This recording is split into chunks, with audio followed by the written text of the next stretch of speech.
Someone walked the Trail of Tears backwards who was a Cherokee descendant, as evidenced by the book Walking the Trail, One Man's Journey Along the Cherokee Trail of Tears by Jerry Ellis.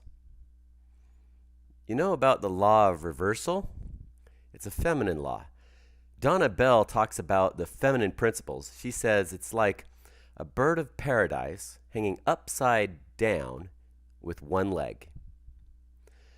Donna has been a guest on our Clarity University radio show and is amazing at explaining the feminine principles such as the listening and receiving and radiant design. Well, all the abusive systems are about to be reversed to empowerment. Very powerful. What about clutter? If any clutter surrounds what would be a beautiful radiating point in your life, feminine beauty principle, the clutter will stifle and even create portals to lower. That's heavy, and it's what we know has been happening. The words, cleanliness is next to godliness, is very subtle. It's very powerful. It's one powerful law of empowerment. Donna Bell teaches, go start cleaning if you want to see changes happen in your life. Clean up your bedroom.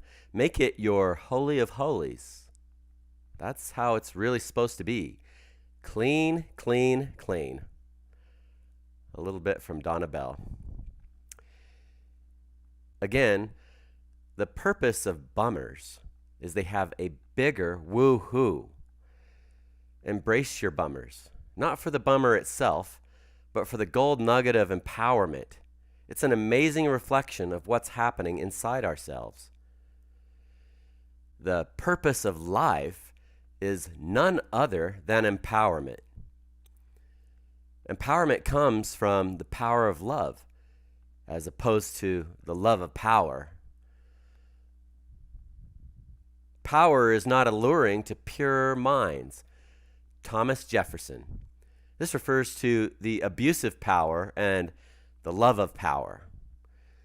It's easy to understand Hitler types who was actually the illegitimate grandson of Rothschild, who come to the conclusion without having the balance of understanding the laws of empowerment, they decide their purpose in life is none other than power over the entire planet to become the world leader for the love of power, rather than the power of love. And Hitler types include people with too much money for their own good, who fall out of balance, who don't know what the true purpose of money even is. In fact, Adolf Hitler's father was Alois Hitler, the illegitimate son of Baron Rothschild.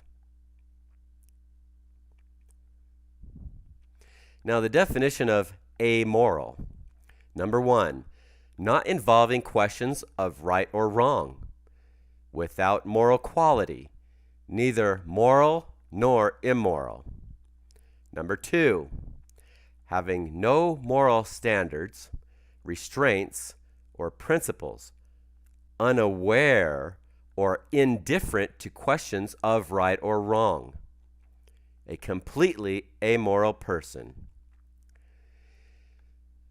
I recommend you watch the George Soros 60-minute interview available on YouTube. It's an old interview, which he's done everything he can to keep off the internet, but it's now available on YouTube. Just YouTube George Soros 60 Minutes. You'll hear him describe most of the activities he's involved with as definition number 1.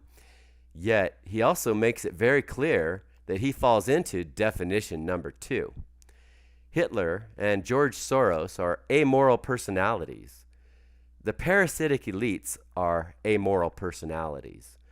And there are various levels, various degrees of the amoral personality or the moral personality.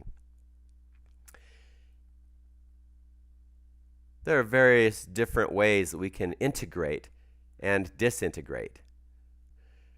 The more people disintegrate truth, the more amoral and really immoral they become.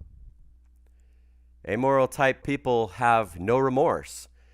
They could be a cold-blooded killer and have no remorse whatsoever. These are the kind of people that we have to have tough love with.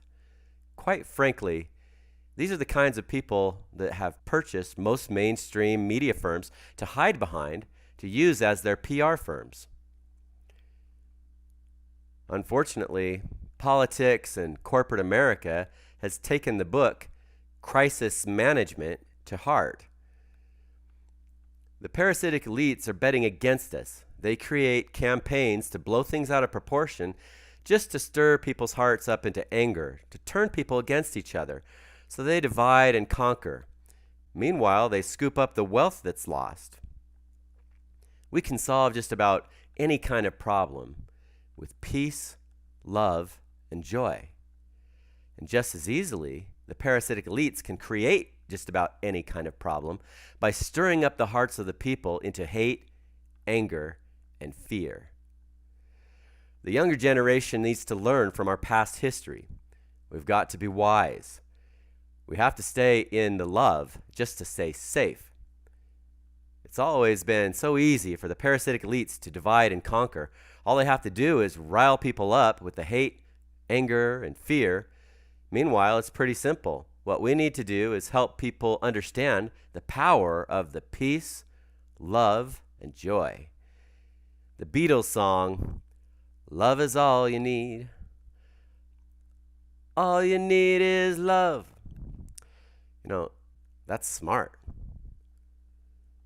All empowerment hinges off of love.